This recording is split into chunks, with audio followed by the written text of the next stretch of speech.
Ladies and gentlemen, if we could ask you to take your seats, please.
Good morning. Welcome to the Thomas A. Robinson National Stadium and the official press conference for the World Athletics Relays Bahamas 24, which returns to Nassau now for the 4th time. And I think we are probably safe in saying that this will be the warmest and sunniest press conference that we'll have all year. Tomorrow, nearly 900 athletes from over 50 countries will compete on this newly laid track for the sixth edition of this global event, which this year also includes the added bonus of being an Olympic qualifying event. For the first part of today's press conference, we are joined by World Athletics President Sebastian Coe, the Honourable Mario Boleg, Minister of Youth, Sports and Culture, and multiple Olympic and World Championship relay medalist and presenter of the World Athletics Inside Track podcast, Sanya Richards-Ross.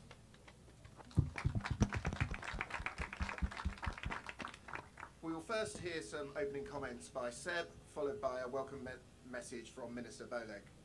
After this, we will open to the floor for questions, at which point I will ask you to raise your hand and tell us where you are from and what publication.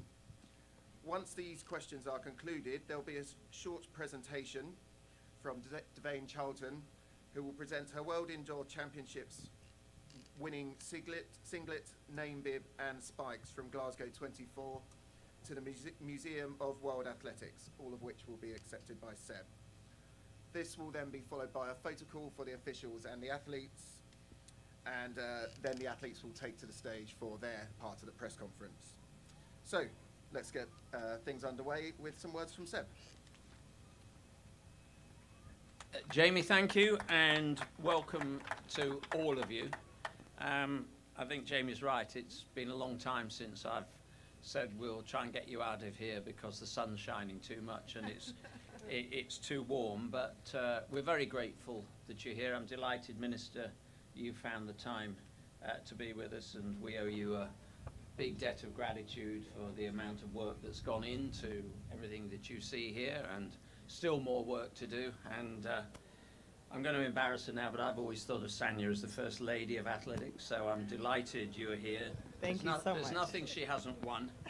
And she's now, of course, the presenter of our World Athletics Inside Track podcast. And I think John Ridge and myself are going to be your latest victims in about an hour's time. So can't wait. Yeah, good. We're looking forward to that. So, Jamie, thank you. This is a happy occasion for me because there's always a certain symmetry, I think, in life. I was reminding our headquarters team last night when I was just talking to them in an eve of championship conversation. I said that actually my first council meeting, when I first got elected as an IAAF councillor, as it then was, in 2003 in Paris, first council meeting at the end of that year, I think was Berlin, we were talking, it was an agenda item, about the thought of a World Relays. It probably tells you quite a lot about our sport, which we're trying to address now. That was in 2003. We actually managed to execute it and get it across the line until 2014. So the message there is 11 years of gestation in innovation. Those are days gone by. But more seriously, it was the Bahamas that were our first hosts in 2014. We've had 6 editions, 4 of them have been staged here. And I'm guessing you can probably see why. And it's not just about the location or the stadium. It's about the friendliness of people on the island. It's about the deep respect that you have for track and field, and particularly relays. I think I'm right in saying that this whole stadium was born from those outstanding performances in 2000 in Sydney. And the feat of the Golden Girls here. So that in itself is a really powerful, powerful legacy. Jamie's just said we've got well over 800, nearly 900 athletes, 52 different countries. And that's a big jump from previous championships. I think I'm right in saying we had about 37 countries competing last time, not that many competitors. A lot of competitors, but certainly not as many as we have now. And of course, there is added piquancy. This is an Olympic year, and we have injected some jeopardy. And that jeopardy is simple. There will be teams getting selected here for Paris. I think locally you've referred to it as Paradise to Paris. I thought that was a pretty good tagline, but it genuinely is. But that's not all, because of course, where many of those teams finish in the next day or so will also determine the advantage or otherwise of lane draws in Paris. So there's a lot to play for here. And like any Olympic trials, there will be people who are going to excel on the occasion. There are those that are probably going to go home a little disappointed. I guess with Harry Mara sitting here, one of our most distinguished coaches, he would tell you that that's sort of par for the course. You can't, not everybody comes with expectations that get fulfilled, but it is to say that we have an absolutely star-studded cast. I'm not going to say very much more about that because Laura will introduce them in a few moments. But to the athletes that are here this morning for the press conference, thank you. I know that does eat into your prep time, and I never take that lightly. I probably shouldn't say this, I was not always an assiduous attender at press conferences, so I'm really happy you're here. I'm delighted that I'm surrounded by so many of my council colleagues as well, and vice presidents. It's important. This is a global event. It's sort of the way that the world is. We're barely into May, and this is the 4th WAS event. We've actually only got one more to go. I said to my teams last night, don't get complacent, because there's that little test event in Paris that will be there, making sure that everything goes well in 25 in Japan. But seriously, we're delighted to be here. We recognize that these events are never the multiple of it'll be all right on the night or a happy accident. There's a lot of work that goes on behind the scenes. And Minister, thank you to your teams, to the member federation, to your officials at a very localized and crystallized level, and to John Ridgeon, who so superbly stewards our executive teams. This is the perfect storm, and with the athletes here, I think that storm will grow over the next couple of days, and we're going to see something that is probably, in terms of a relay event, something for the ages. So, Jamie, thank you. Back to you, and welcome.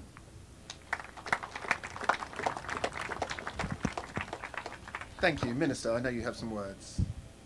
No, you can do. Good evening, all. As Minister responsible for sports in the Commonwealth of the Bahamas, and on behalf of the Prime Minister and the government and the people of the Bahamas, we welcome the world to our shores, the beautiful islands of the Bahamas.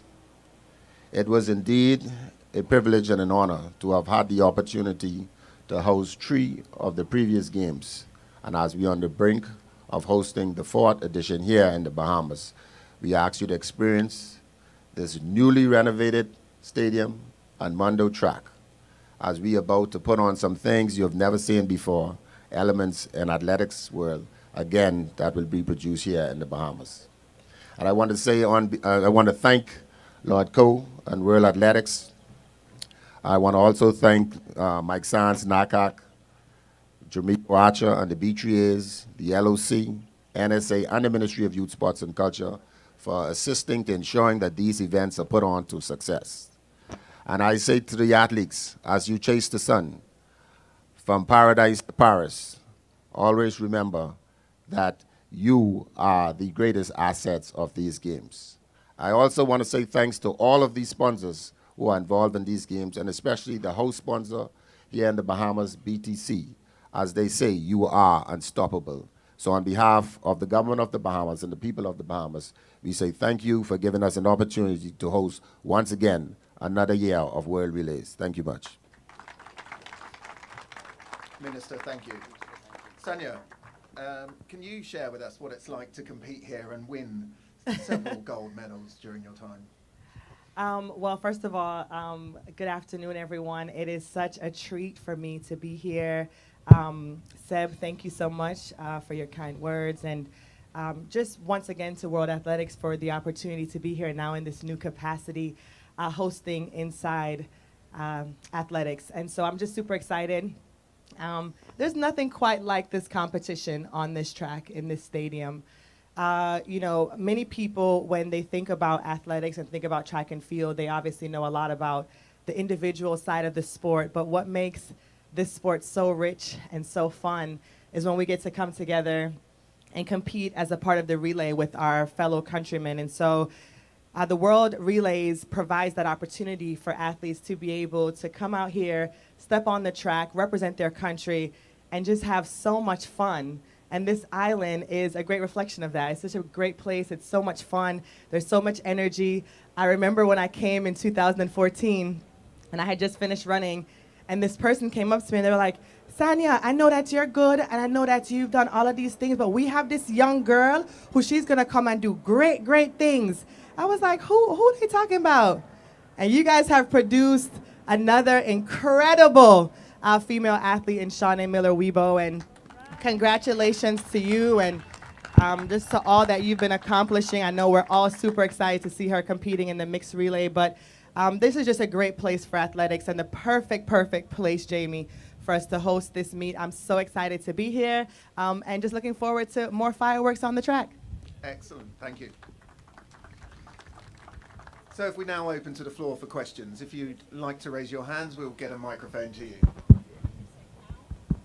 If we go person at the back, please.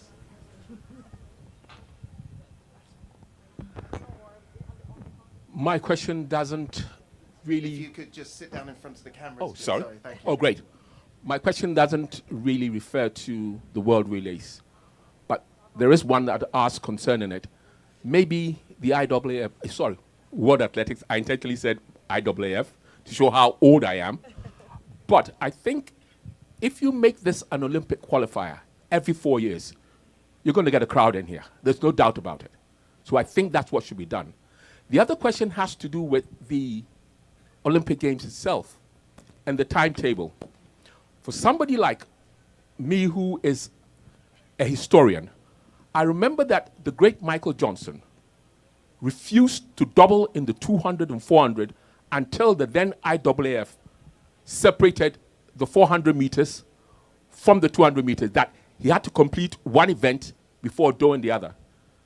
I look at the current generation and I see Sydney McLaughlin-Lavrone and I see Femke Ball, and the timetable doesn't favor them. And athletics needs these people to do or to double in the 400 meters and the 400 meters hurdles. I know it's too late for this Olympics, but could World Athletics really look at it again concerning 2025 Tokyo, 2027, where's 2027 being held? It's in Beijing. Beijing, thank you. And then 2028 Los Angeles. Thank you very much. Okay. Thank you, sir. Do you want to take? Yeah, take that.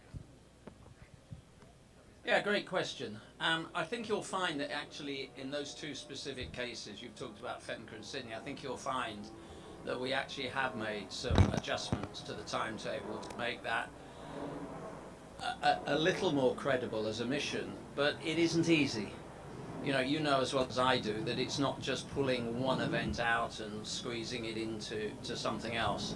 You've got a matrix with thousands of moving parts.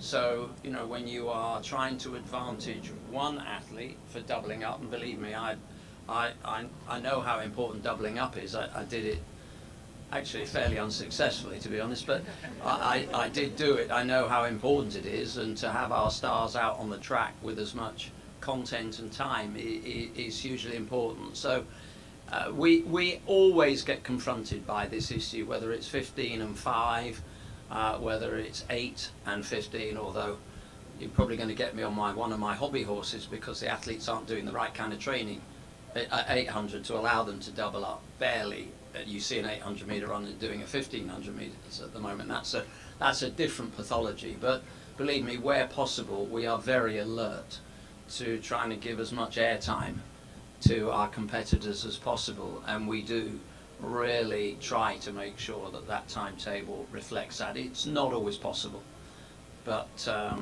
look, thanks for reinforcing the point. We do take it to heart. Thank you.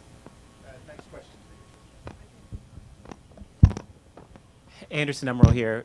Question for Seb over here. So just curious about, on this track, we've seen DMR world records, we've seen 4x2 world records, and of course now we're having this meet as an Olympic qualifier, but I'm curious if in the future you plan to bring back some of those different relays that athletes don't get the chance to compete at Olympics or World Championships.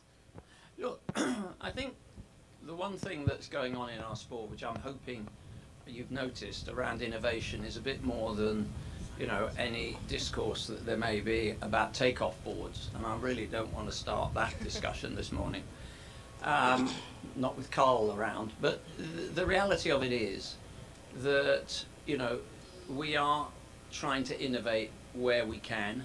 We're trying to do things differently. We're trying to use our events as an incubator for future things. I mean, I'm going back many years, but I was one of the 3 other members of a 4x8 100-meter relay team that broke the world record back at Crystal Palace before you were probably born, actually. And so, look, we know that introducing those types of events, and if you look at what we have introduced here, we've got mixed relays, we've got a whole heap of things that we probably wouldn't have even thought about 5 years ago. We have an innovation team. It's become the 5th pillar of the World Athletics strategic plan, alongside people, partnerships, participation, and increasing the fan base. Innovation is there, but more than that, we've got a dedicated team. And even more than that, we've got a dedicated budget for that.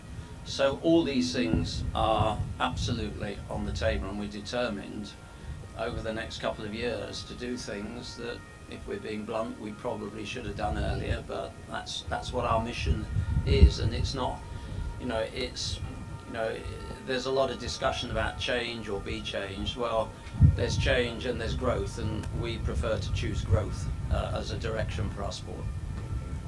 Thank you. Any further questions?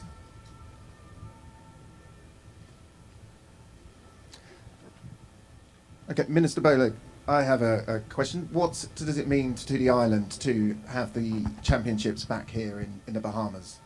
It's a great big deal for us to have these games back here in the Bahamas. Actually, I want to say it publicly, we want this to be the home of the games. There's no doubt about that. The Prime Minister has made it quite clear to me that I must go and get his games and bring his things back home. And so it's a delight and a pleasure and a privilege for us to host these games, and we look forward again to hosting even more. Thank you. Sonia, what are you looking forward to most out of this championships? Oh man, I'm looking forward to it all, but you know, of course, I am biased, so I love to see the 4x4s, and I think we know Seb talked about the innovation around the mixed relay, something that we used to always talk about. What would that look like in our time? Who would Team USA choose for men and women? And so, I'm still very intrigued by the mixed relays and seeing how they put the teams together and, you know, where the countries land. I think it provides a lot of equity across countries when you put 2 men and 2 women together in the 4x4. So I would say that I'm looking forward most to seeing that here this weekend. And who would you have chosen to compete with in the mixed relays in your time? Oh, good question. Sorry, Seb. I'm sorry. I'm going to have to pass. In my time, I would have chosen myself, Allison Felix, Jeremy Warner, and LaShawn Merritt. That's winning. Right? Do we have any more questions from the floor? Hi, Sonia. John Mulkeen here. You just mentioned then potential teammates that you'd have raced against.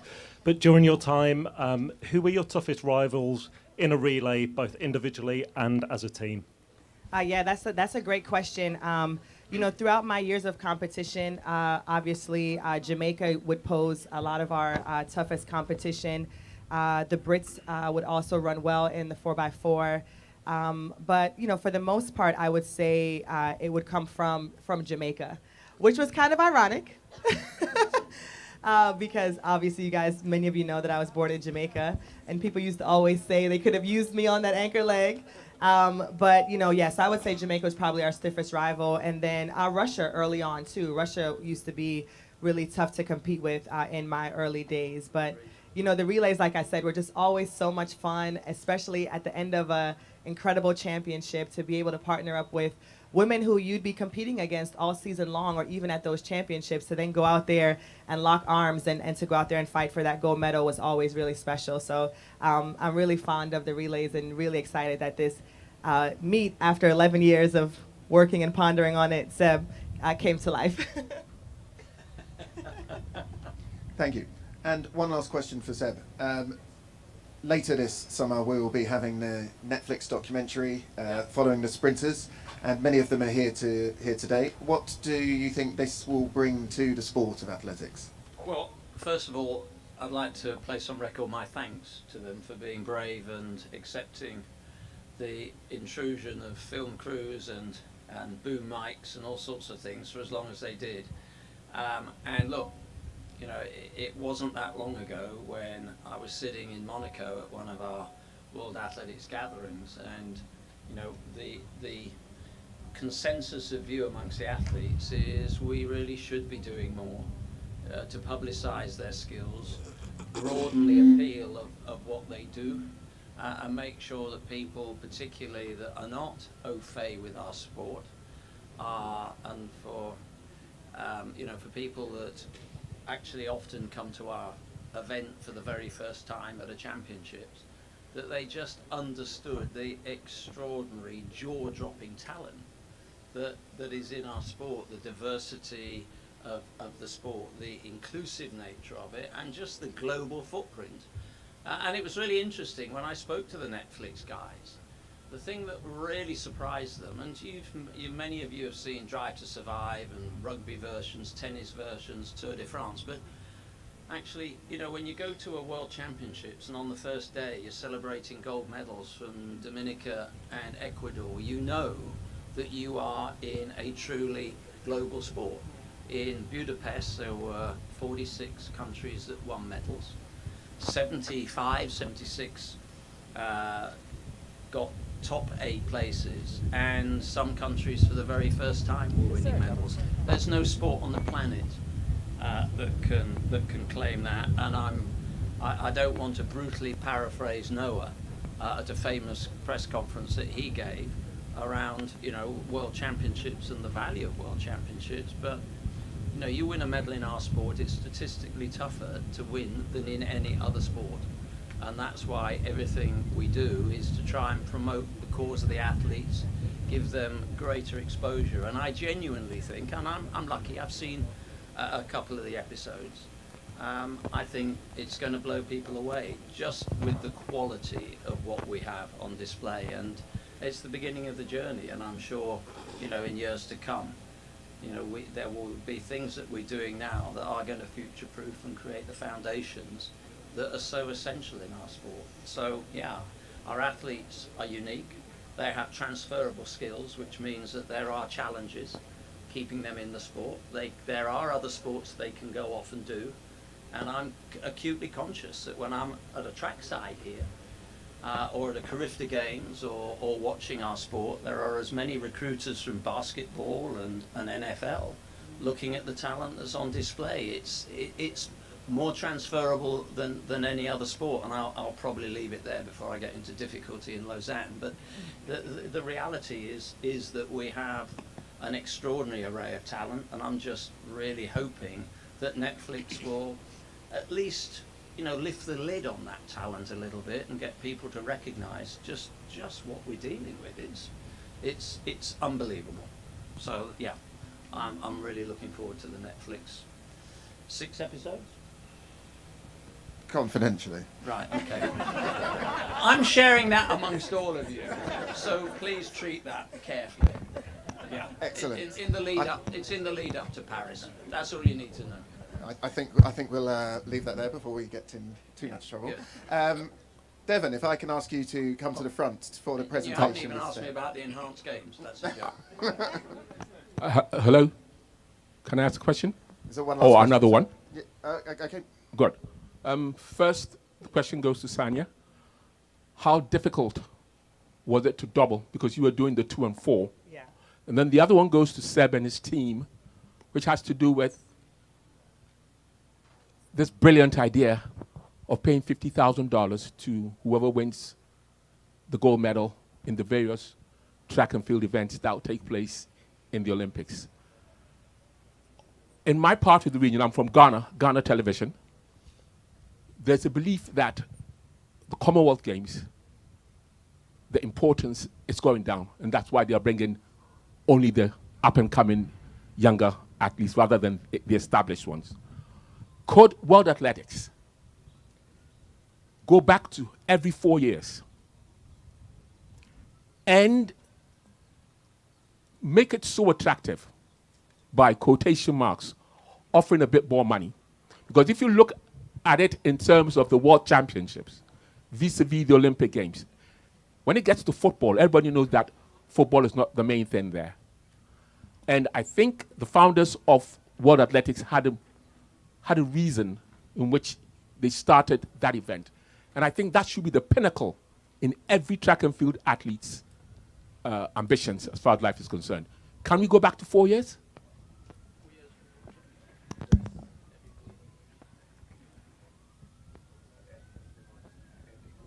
Yeah. No, you would remember we started life with the World Championships every 4 years. We went 83, 87 and 91 and various, various stops. I think, and I wasn't on the council then, I think the thinking then, and it's absolutely reinforced now by the data that we sift through at the end of our championships, is that we want, over a 4-year cycle, it is really important that every year our sport gets 1 billion eyeballs on a global event. That's why we are creating the 26 event. I'm not saying that's a fallow year because there are European Championships, all sorts of things, but it is a year where if we don't create something, we're not going to get the same numbers watching our sport that we get in 2 World Championships in a 4-year cycle and an Olympic Games. So I probably have to disappoint you. I don't see the broadcast case. I don't think the athletes think like that, having spoken to them. So my instinct is we will keep the 2-year gap in the World Championships. And I think we focused more on trying to make sure that that 3rd year, 1 year in that 4, has something which we'll be talking a little bit more about in the next week or 2, which is the television event that we're aiming at, well, we will deliver in 26. And there's nothing more I really can or have the energy to say about rewarding athletes for Olympic gold medals. If anybody doesn't understand where my motivation sits, and I'm not just talking in the last 8 years of my presidency of this sport, but everything I've said for the last 40 years, then I don't know where they've been. And I've always unashamedly said I will always do whatever I can to make our sport financially viable for athletes. This misnomer that every Olympic champion is going off into the Elysian fields of commerciality is just naive and wrong. It isn't. And so, it's a balance, and we put a lot of money into development and integrity, much more actually than we earmark for our prize money, and that's the way it should be. But listen, if athletics emerges as the #1 sport, as it consistently does at an Olympic Games, I have to reflect that there's a reason for that, and it's the quality of our athletes that are bringing those broadcast numbers in, that give us access to our share of the broadcast revenue, and there are arguments about the equity of that. I can't just keep standing up and saying we're growing the sport and we're bringing new sponsors on board. There has to be, the athletes have to see some connection between growing the sport and their own well-being and welfare. And that's really, there's nothing more to it than that. It's really not that complicated. I want the athletes to have a career ahead of them that gives them just a little bit more financial security. And believe me, we will do more in this space. That's not the end of it. Thank you. And Sanya, just before we ask Devon to come to the stage. Yeah, sure. And huge kudos to Seb. And World Athletics for doing that. I think the athletes, if I can speak on behalf of them, are extremely appreciative. So thank you so very much. You asked about the 2-4 double. It was one of the hardest things I ever did in my life. You know, I think as an athlete, all of us dream about running in as many events as possible and being on the track as many times as we can. And it was a dream in London to achieve that, to run the 2-4 double. But it was really hard to come back from the 400 and to compete in the 200 against the world's best. I finished first in the 4 and 5th in the 200 and then came back and won gold on the relay. So it was certainly an experience of a lifetime, but it is very physically challenging. It takes a lot out of the body because I think the part that we forget about is not just the physical of the Olympics, but also the emotional and the mental part of going on the track and you know, realizing this dream you've had for a lifetime and then rebounding from that to come and compete again. So, you know, shout out to all the athletes who do the double and do it successfully, but it's really, really hard, but also equally as rewarding. Thank you. Now, Devon, sorry for the second start, but if we could ask you to come to the stage for your presentation, please.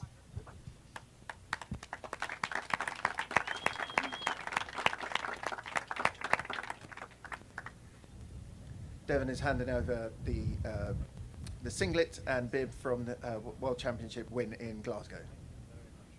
World Championship. World record breaker. We face the cameras, guys.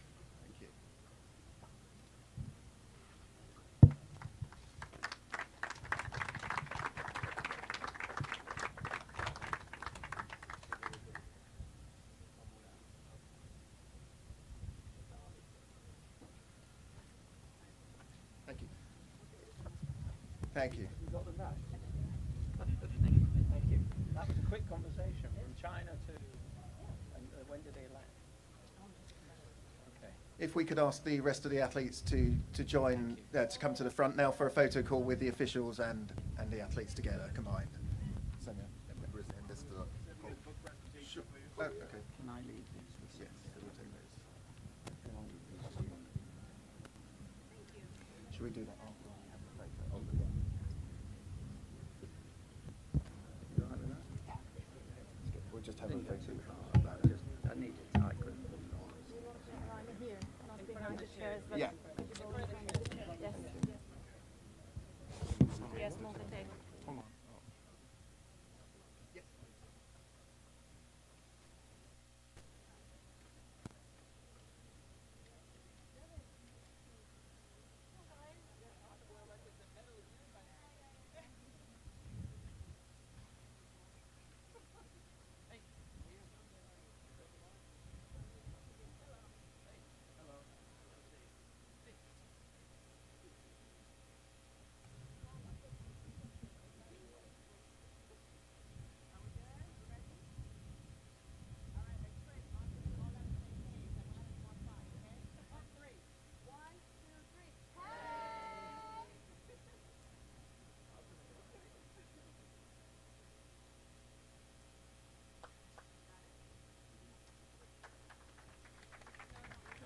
Thank you. I just want to present this book on behalf of the Prime Minister, to our coach, and we appreciate you and what you're doing in the work of athletics.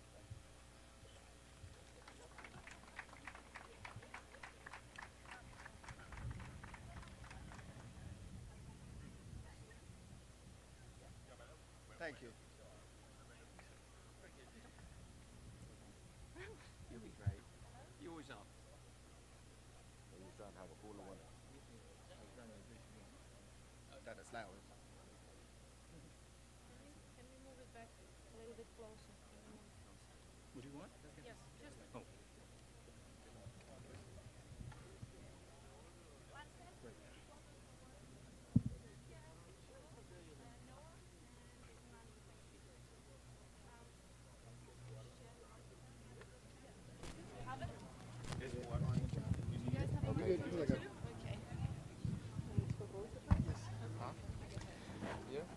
Good morning again, ladies and gentlemen. Am I centered, Alex? We can do this live? No? More? We need to be good on YouTube. Is this okay? Even more? Okay. I'll stand here. You have to see the athletes anyway. So, ladies and gentlemen, welcome to the second part of this press conference. Thank you so much for being here.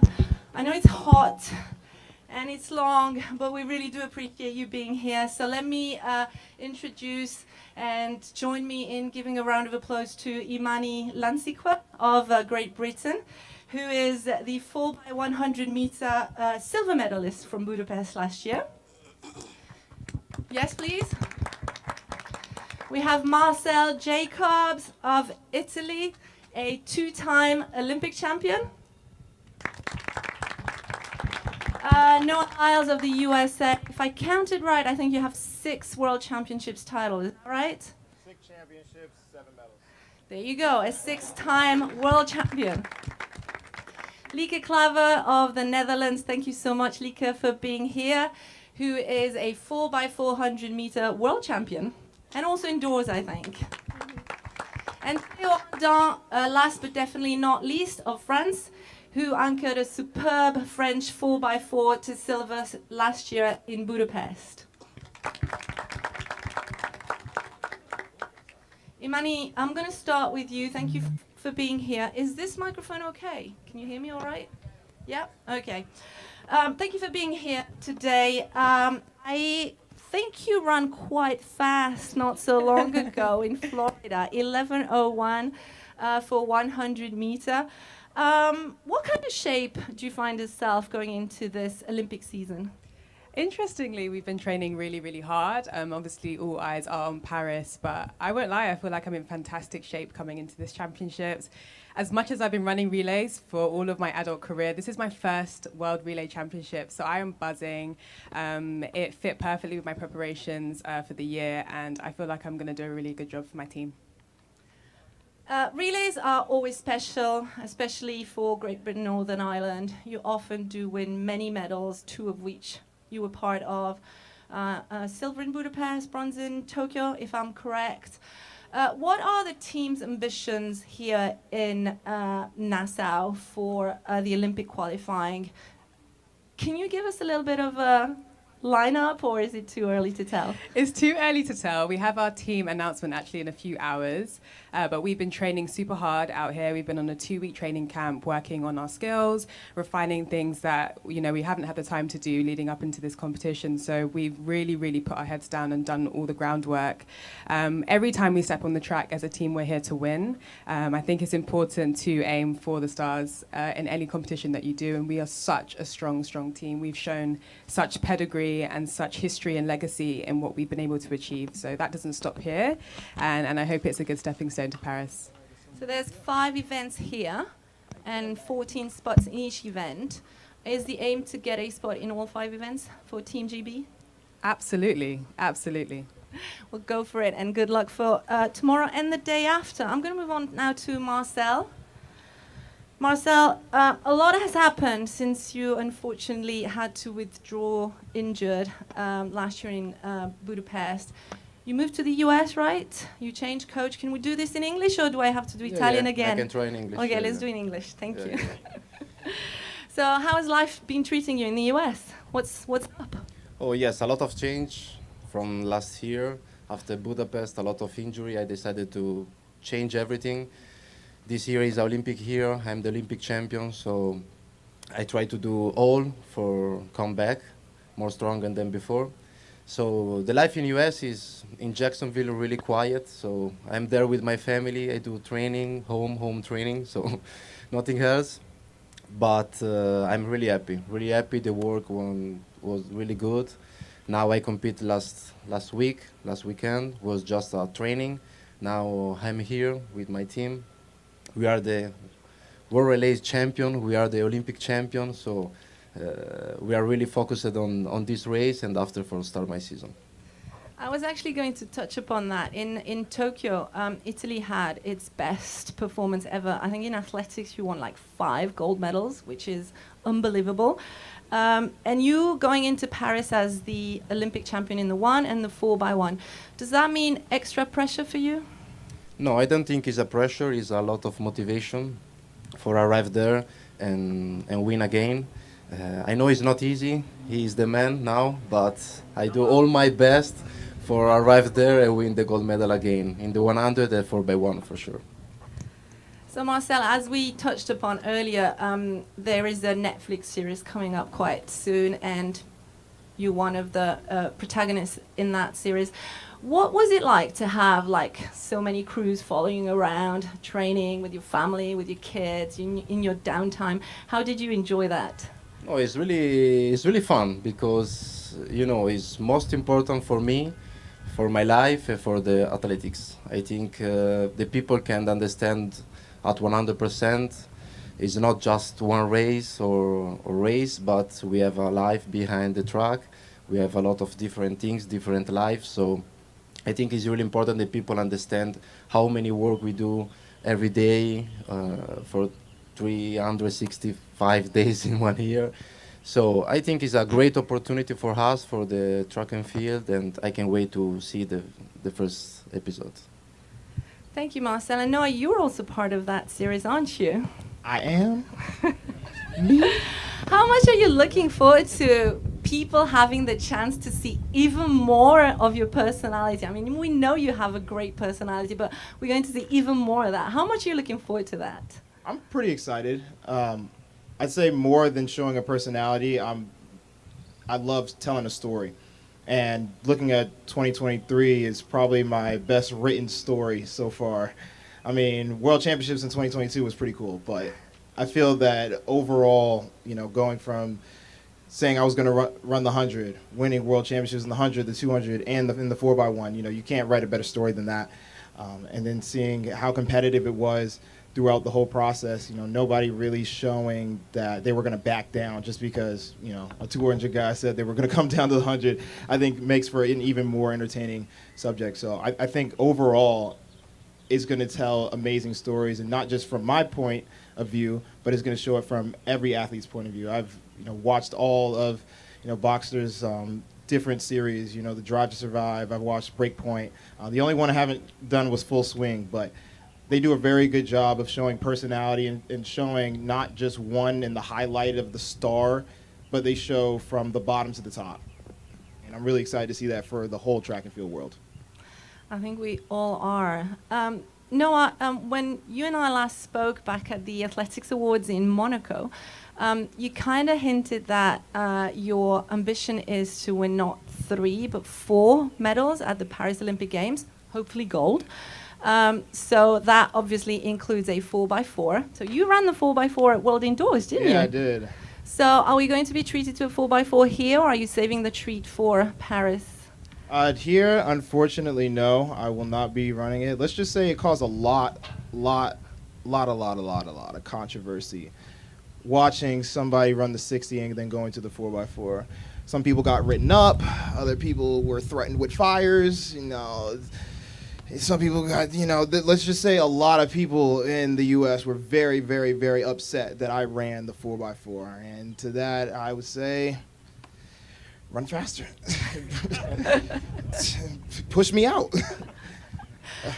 But I will be training specifically for the 100 and 200 and be as strong as possible in the 400. I'm the best in shape I've ever been in my life.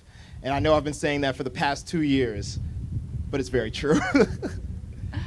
No, indeed, there's a lot at stake this weekend with Olympic qualifying spots, but there is a lot at stake for you as well this year, as we just said.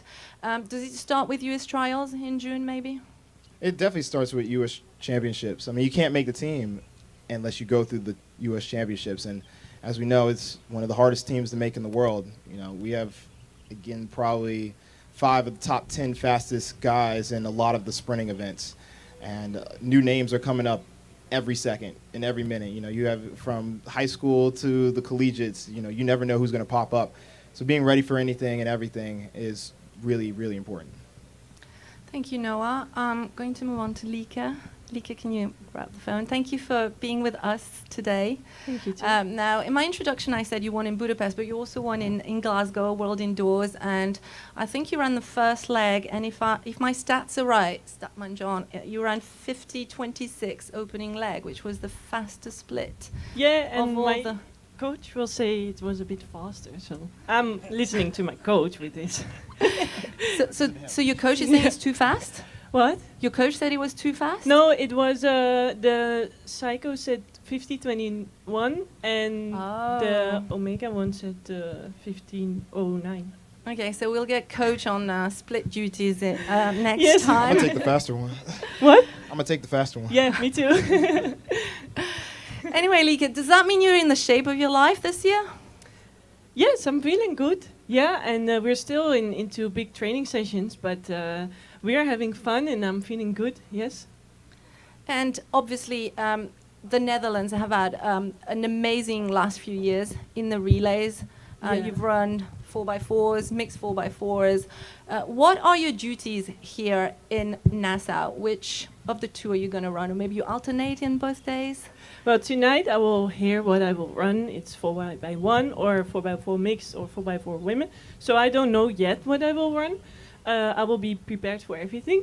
And the main goal is to just qualify all 5 teams, including the men, for Olympics. That's really what we came for, coming for here. So did I hear right? You also said 4x1? Yeah, it's always, a nice one to join the 4x1. And I'm still in the team, but we will see. Fantastic. That would be amazing. Yeah.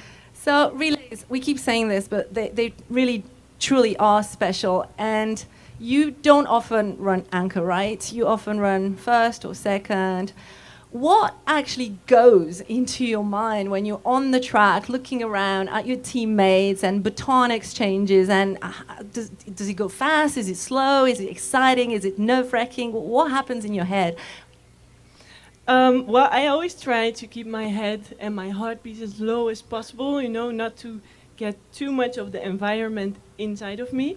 And I just focus on the girls, and I know it's just 4 of us, and that makes me so calm. But I like to be in the first leg, because then I just can pass on the baton and let the girls do the rest and don't look. But the second leg, oh, I love it. It's so much speed, and then you get this first bend. Yeah, it's just, I try to focus on the things that I love within those 400 meters, which are not the last meters. But it's, yeah, I enjoy it. Thank you so much, and good luck for this week.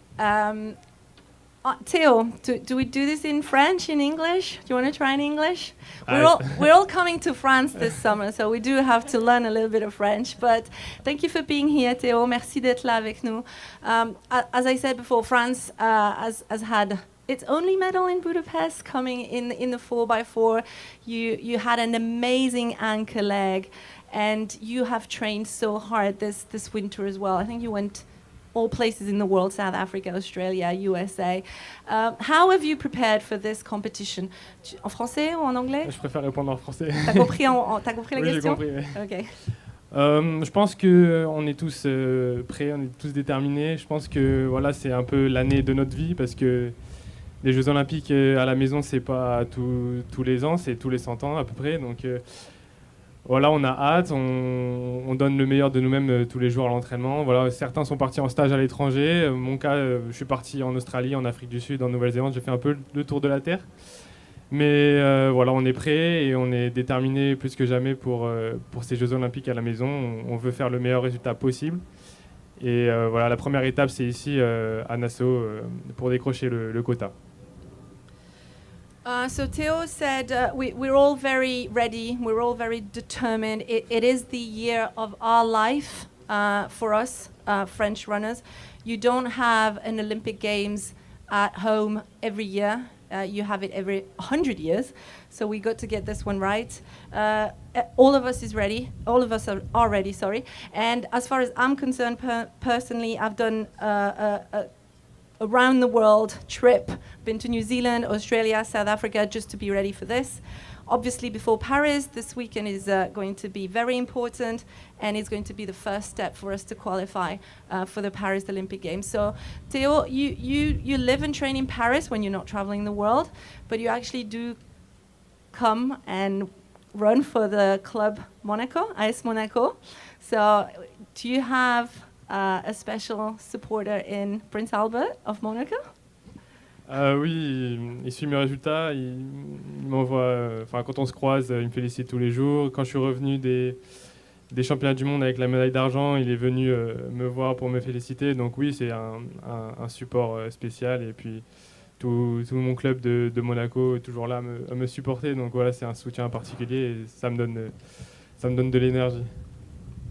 Yes, indeed. Prince Albert of Monaco does follow my results. He texts me every now and then. Is that what you said? Sorry? C'est message écrit? No. Oh. I saw him when I come back from Budapest. Okay, so when he returned from Budapest with his silver medal, they held a reception at the track, and the prince was there. He welcomed him back in Monaco, and all of his teammates from the AS Monaco club are especially supportive of his performances, and it's an added bonus to have him as a fan, of course. Theo, you've run mixed, you've run 4x4 men. What's on the schedule tomorrow? You will see. No, I'm ready for both. So it's the coach who decides. So I'm ready to run all the weekend. Thank you so much. Do we have any questions from anyone in the floor here? One question. Marc, can we have a microphone, please? Is it going to be a question in French? I will try it in English if you want. Yeah. Okay? Or in German? Ich sprich nicht Deutsch, Entschuldigung. Ich auch. Well, now 2 questions to Marcel. You said that to have a new coach and come in US change many things for you, but could you give us some more details? What do you learn in the States? And the second one is where do you will compete on 100 meters now? Okay, no, I can't share some details. No, I'm joking. Yeah, but we changed a lot. Of course, in Italy, I was with my last coach from 2015. I was a long jumper before, so we changed a lot of things. But here in US, I learning they work a lot. They work a lot with the power. Before the race, it's not a day free. It's just training, and compete. So it's a lot of difference, but I like it. I like it a lot. The first month was a little bit difficult because during my training in Italy, I stay 1 hour, 1 hour and a half for the warm-up. Here in 30 minutes, you have to go. So it's a lot of difference. But I like it. I see a lot of difference in my body. So can't wait to start the season. Now, you asked me the second one? Oh, okay, yeah. I come back in Italy after here, so I do the first race in Rome in the new track, and after I compete in Ostrava, and I think maybe Oslo or Stockholm. I didn't know yet. Euro champs, of course. And the European Championship, of course. Have you had Texas Roadhouse rolls yet? Oh man, you gotta go to Texas Roadhouse. You gotta go to Texas Roadhouse. No. Come on, man. You gotta get the rolls, just for the rolls. No. They're really good. No. Any other question? Yes? Do we a microphone just next to you?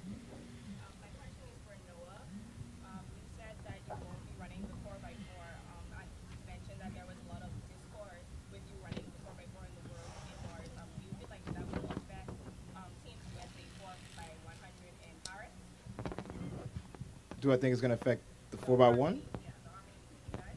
I don't think it would affect the 4x1. If anything, it would affect the 4x4. No, I think the 4x1 is going to be fine, the way it is. Yeah. Okay, thank you. Thank you, Noah. Any other question? Yes, the gentleman in the front row, please. Thank you. Noah, just to follow up on that. So what is the synergy like after practice the past couple days on the 4x1 here in the U.S.? Yeah, what's actually is pretty cool is this 4x1, almost all of us are from Florida. And 5 out of 6 of us are from Claremont. So we were just able to, train at our track before, coming over here and just doing a few passes. Super easy because we only live about 15 minutes away from each other. So a lot easier to get in that relay practice, synergy building, and then a lot of us already know each other as well. It's a different team for sure, but I've been extremely impressed with everybody. Everybody is 100% into it. I don't think anybody has an ego or anything like that. Everybody wants to try and get better, and we're super smooth. I feel that we all are kind of on the same mindset, and to be honest, I've seen some of the best passes I've seen from the U.S. in a long time. Thank you, Noah.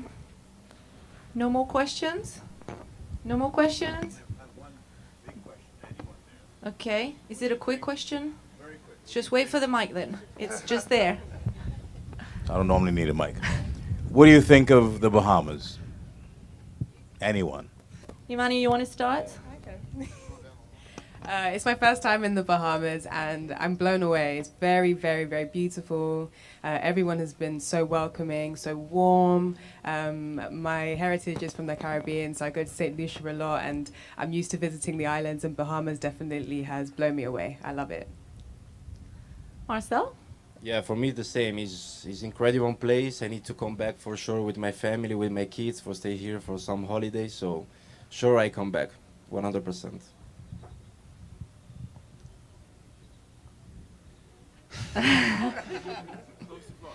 It's so crazy that we ask this question every time, and we all know as athletes that all we see is the hotel room and the track. So as much as I would love to say I have been to every point and been able to go on vacation in the pool and seen the beach and seen all the animals that are flying around and be able to touch the trees and be able to see all the great food that you have, I have only seen the hotel. I was in the supermarket. So unfortunately, I cannot tell you. I've been here before and in the past, and it's been beautiful, and I've had great times. But on this trip specifically, I've seen the hotel and this track. Yeah, I've seen the supermarket. And the people like the cashier and the taxi driver and the people behind me in the queue, they were so nice. So yeah, and they all come to watch. So it was nice to hear. And I'm very excited to run on this new track. It's new, right? Yeah. Let's see if it's fast. I live in Paris, so in winter at this period it's cloudy, so here there is sun, so how you can be happy there? So. Well, thank you, everyone. Thank you, Imani, Marcel, Noah, Lieke, and Theo. Best of luck for tomorrow and the day after. Do we want a group picture before they go? Okay, we're going to do a quick group picture, and then don't leave. We have 4 more athletes from the Bahamas. Thank you very much once again. Thank you.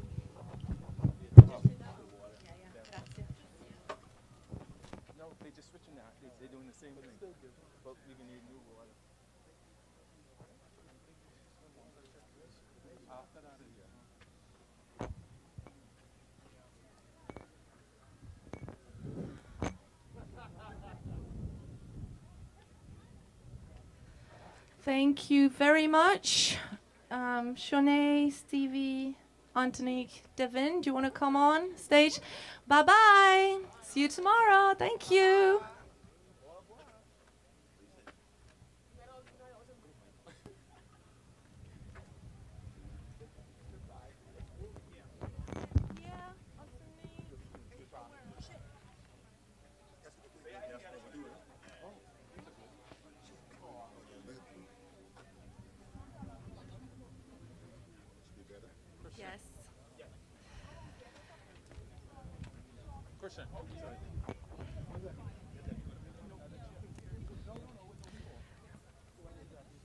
Four of you?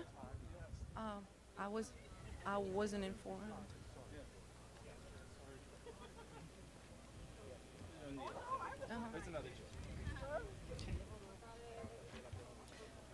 We're live.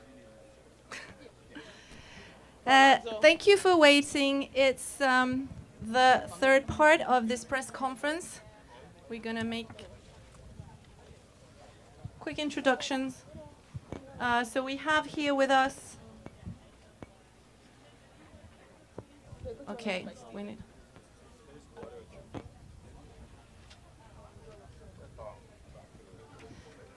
We're all ready? Okay. Am I too close to you, Shanae? Can I kick up closer? Okay. Thank you for waiting. This is the third part after a fourth and a fifth. No, it's a joke. It's the last part, of course. We've been waiting long enough.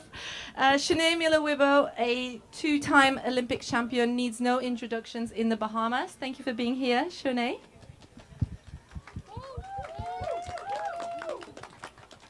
Antonique Strawn, I could say so many things about you, but I'm going to say the best mate of Budapest mascot.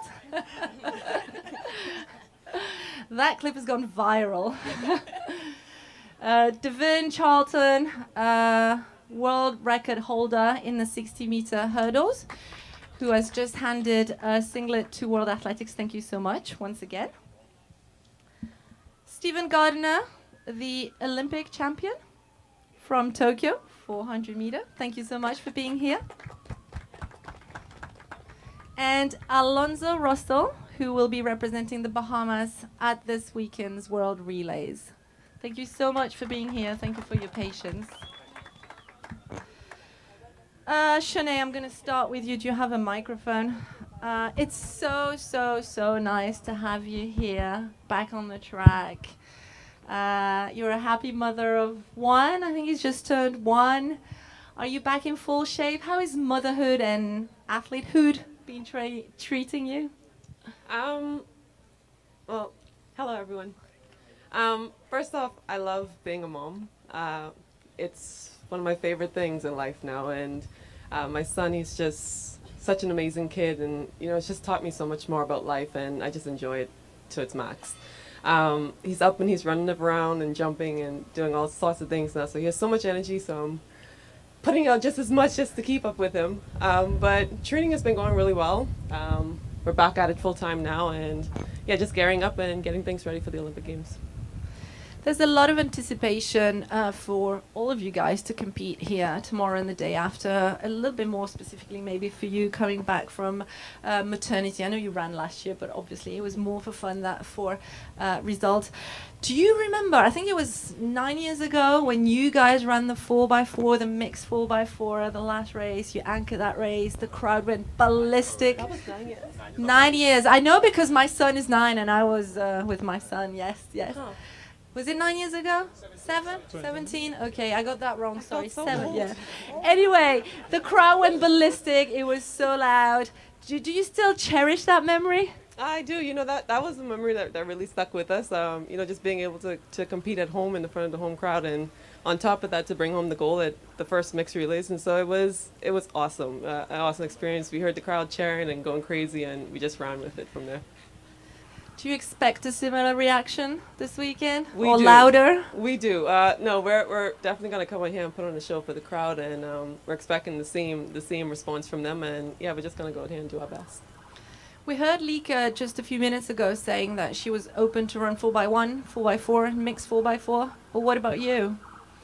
I know. I'm just for the mix this weekend. Like I said, I'm taking it slowly. Just coming back from maternity leave, as you said, and yeah, just taking my time back into it. But the main thing is just to get through the games, have fun, like I said, and see if we can qualify the team for Paris. Thank you so much, Shanae. Antonique, nice to see you again. Yes. So you've started your career as a sprinter. I remember you from World Juniors, and now more 400-meter runner. Are you also 200, 4x4, 4x1? I'm just helping out the quarter milers this weekend. Exactly. I was gonna ask, what are your duties here? I'm just here to. Can you? I'm just here to help them out. They need an extra little fast leg. I'm gonna try to be that. Not a quarter miler. Don't look for me. Cross there. That's not my event. Sure, they had to beg me. So. Okay, so you have to tell us about the story. How were you drawn into running this relays? Did Shanae ask specifically? Yeah, Shanae and Stevie. They sort of cornered me. They cornered you. Okay. We didn't ask her. We insisted that. No, you guys it demanded. should be on the line. You guys demanded. Okay, so there is a lot at stake at this weekend. So what did they actually demanded of you? What races are you running that weekend? Oh, I'm just doing the mix. I'm a little older, so my muscles don't come back around as fast no more.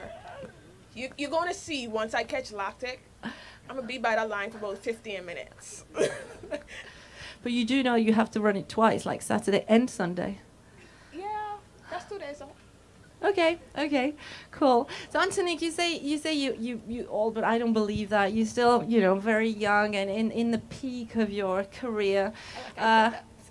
See that? What are your expectations beyond World Relays this year, personally? This year, I'm trying to actually medal in an Olympic event because I made my first finals last year on the senior team. So this year, I'm trying to make a finals again and hopefully snatch a medal. And that's basically my goal, along with running fast times. Sounds about good. Thank you so much, Antonique. Devin, thank you for being here.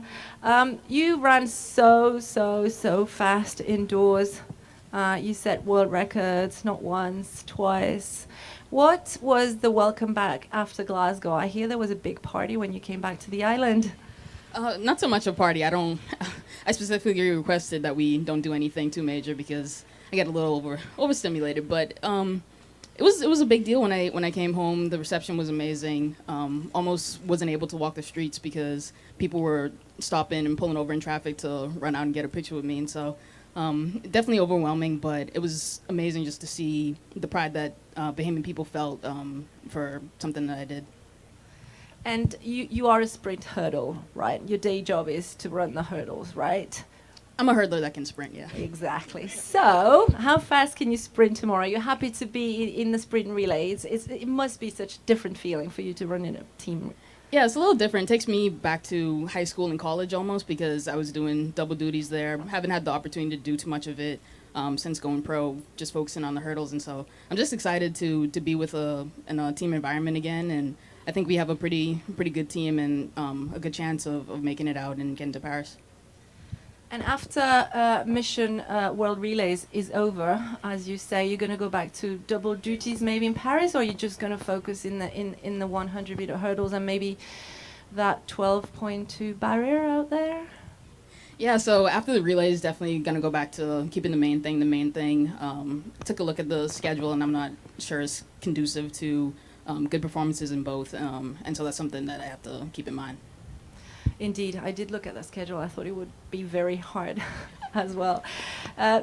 Stevie, so nice to see you. It was so heartbreaking seeing you getting injured last summer. How has rehab been going? Rehab was a lot for me in Budapest, but I'm past that now. I recently opened my season a few weeks ago in Louisiana, and pretty fast, 44.4. I was an opener coming off of an injury. Wasn't sure where I was going to be at the time. It's been a while, but I feel like my old self again. I think I was made to be on the track and running. So Antonique just told us about, the cornering era. Are you the man who actually is at the origin of this mix by 4x4? Not just myself. Everybody on here is a part of it, And Antonique, of course, she did an amazing job in 2017, and why not? I know what she's capable of doing. She's a fighter, so I know she'll bring the stick around like she always do, and she just talks, but she will do it. And obviously, in Paris, you're going to be competing as the Tokyo Olympic champion, so the crown's on your head. Is this something that you're looking forward to, coming into the stadium and be announced, as the Olympic 400-meter champion, or is it a little bit too much pressure for you to handle? Definitely, yes. My third Olympic Games will be. Time fly, but yeah, I'll go in as the Reno Olympic champion. I don't mind. The pressure. It is what it is. But at the end of the day, I know what I'm capable of doing, and I know when it's time to compete and when it's time to show up, I know I'll be on the line for sure and give it my best, of course. And we're all looking forward to that. Thank you so much, Stephen. Alonso, thank you for being here with us today. Are you also part of this mixed 4x4 deal? Or so you're the last leg of the team? Yeah, I'm a part of the mixed 4x4 team. I mean, it's my first first time running alongside these guys in the mixed team, and I'm just excited, to just put on a great performance in front of the home crowd and get the team to Paris. Did you also have to be cornered, or are you doing this willingly? No, I didn't have to be cornered. No. I mean, I love running the 400, so anytime the mixed team is going to run or the 4x4 is going to run, I'm always available. And it's going to be amazing this week, and the atmosphere is going to be just unbelievable. How much does it mean to you to be competing on home soil with your family maybe and your friends in the stands tomorrow?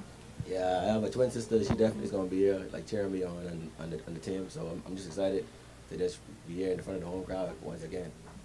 Thank you so much. Do we have any questions from anyone in the crowd? Yes, in the front, please. My question is for Shawnee. We know outside of track you've been focusing on motherhood and philanthropy. The last time I saw you, you were at the Children's Emergency Hostel. Can we expect any more donations from the Shawnee Miller Weibo Foundation? No, definitely. It's a passion of mine. When I first started up with my foundation, I was over the moon about it. I've always wanted to help back little kids as much as I could. And so, yeah, it's definitely on the tables. We're excited. We have a lot of things and plans right now, and so yeah, we're excited to see how things are going to play out with it. But most definitely. Thank you. A question from the front, please. Oh. Just a question for Shawnee. So you ran in Florida a couple weeks ago, and you had like a really, really strong, split. I'm curious, were you surprised when you saw, the time that you ran, and then does that give you motivation looking forward to Paris this year? No, definitely. We've been training and getting back into things. The run itself didn't feel as quick.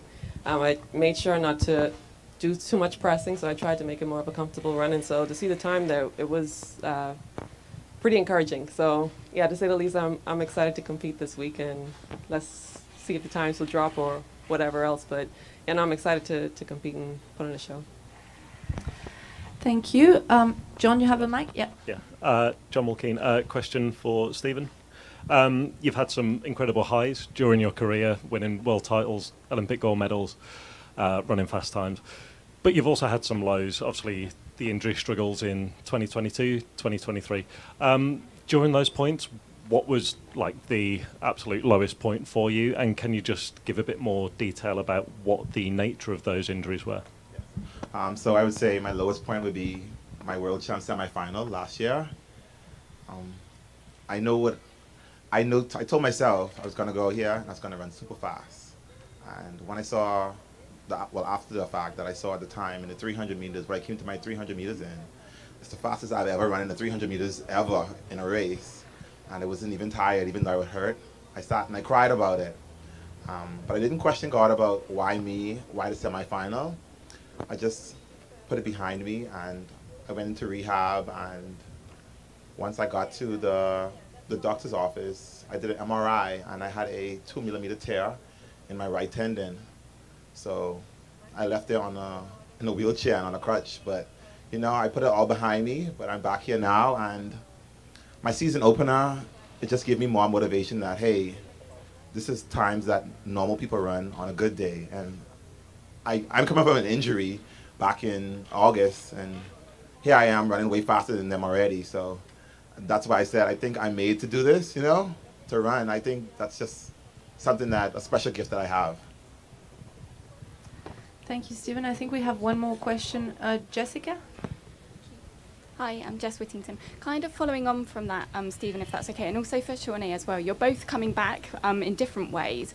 Can you just talk about the motivation and what it means to be involved in this sport, and what it is that actually, when you are having those days that training is really, really hard and you really want to get back, what it is that really keeps you going and the motivation that you both have?